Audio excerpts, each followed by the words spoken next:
vám děti? Chutná? Dobrý. Papi, můžu mít ještě jednu sušenku? Já mám Podívej, ještě vodičku.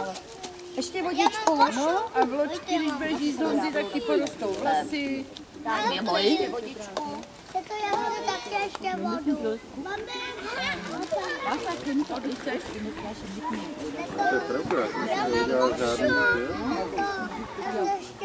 Tak, kdo chce vodičku?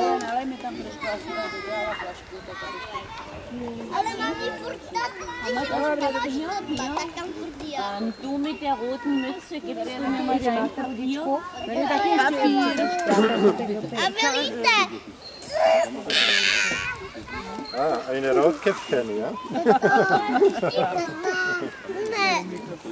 Ale možná.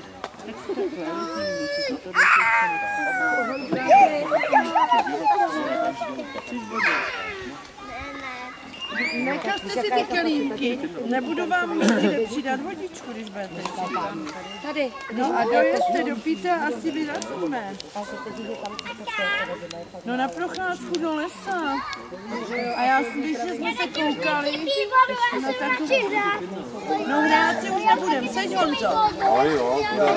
Dobrý Dobrý den, si vás tam taky natočil.